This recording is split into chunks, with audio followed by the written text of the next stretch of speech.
Monsieur le ministre sur ces différents points.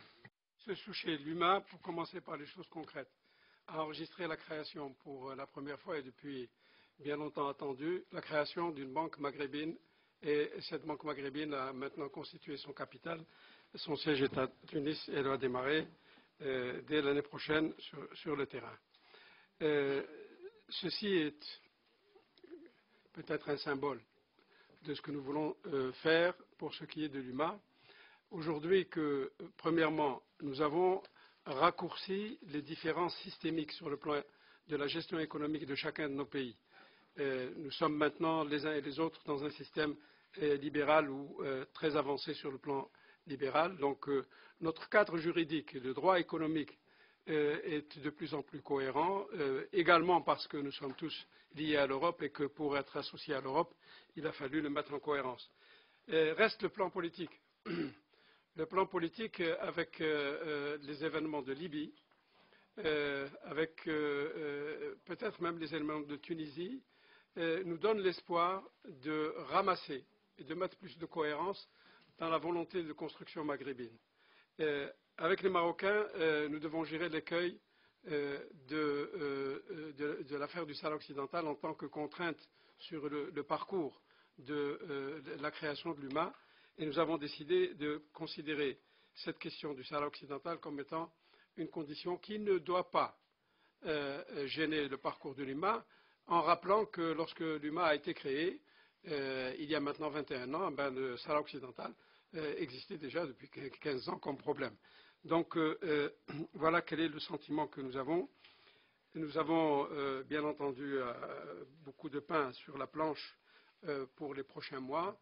Nous attendons avec beaucoup d'intérêt la mise en place du gouvernement tunisien, du gouvernement marocain. Nous avons maintenant un gouvernement libyen et nous allons très rapidement, au début de l'année prochaine, faire que les ministres des Affaires étrangères se retrouvent, qu'ils puissent faire une évaluation de la situation, mais dans l'esprit que je suis en train de vous donner, en primeur, mais sans trahir la volonté de ceux qui, parmi les partenaires, ont été consultés et ceux qui étaient encore, il y a une semaine, membres du gouvernement, mes homologues, sont tout à fait désireux d'aller dans le même sens.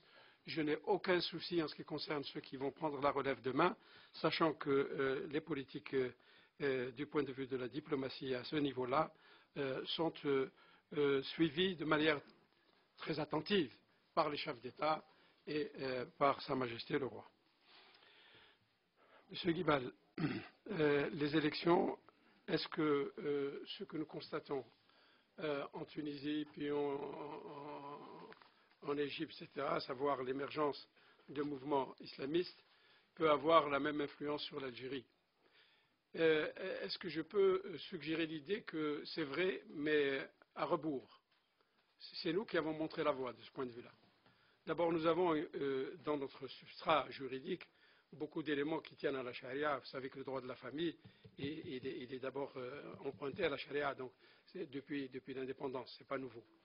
Ensuite, nous avons, à partir de 88, avec notre propre intifada, cassé le parti unique et nous avons maintenant des partis islamistes et ils sont nombreux et ils sont à l'Assemblée.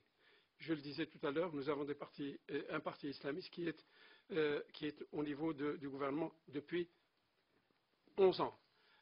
Et les membres de ce parti qui sont au gouvernement occupent des places très importantes. Le ministre des Travaux publics, et les Travaux publics étant considéré comme étant le poids le plus lourd du budget d'équipement de l'Algérie, est un monsieur qui est depuis maintenant 7-8 ans à la tête de ce secteur et il fait partie de cette mouvance islamique. Donc nous n'avons pas attendu pour ouvrir le champ à tous ceux qui souhaitent travailler dans le cadre du respect de l'alternance et qui souhaitent travailler dans le cadre du respect de l'ordre républicain et qui ne veulent et qui ne sauraient prendre le pouvoir par les armes. Nous avons fermé la porte à tous les autres. Et quelque part, une question qui m'a été posée à propos de la loi sur les élections et qui vient d'être votée hier, cette loi ne permet pas plus que la loi précédente, à ceux qui sont convaincus de crimes du sang de créer des partis politiques ou de prendre des positions dirigeantes dans des partis politiques. La loi n'a fait que restituer ce principe-là en le précisant, sachant que la loi, elle est adossée à un référendum, lequel référendum en 2005 a situé les lignes rouges, et le référendum est à valeur supérieure à la loi, comme chacun le sait.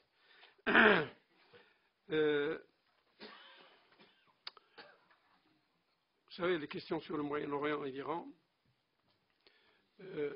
sont souvent croisées. C'est-à-dire qu'il n'y a pas seulement le problème de la Palestine et d'Israël et de la volonté des pays arabes de trouver une solution. Il y a également les interférences sur les questions du nucléaire, sachant qu'un pays a l'arme nucléaire et que d'autres souhaiteraient l'avoir. Nous, en tant qu'Algérie, nous sommes en train de travailler à la réduction de l'armement nucléaire.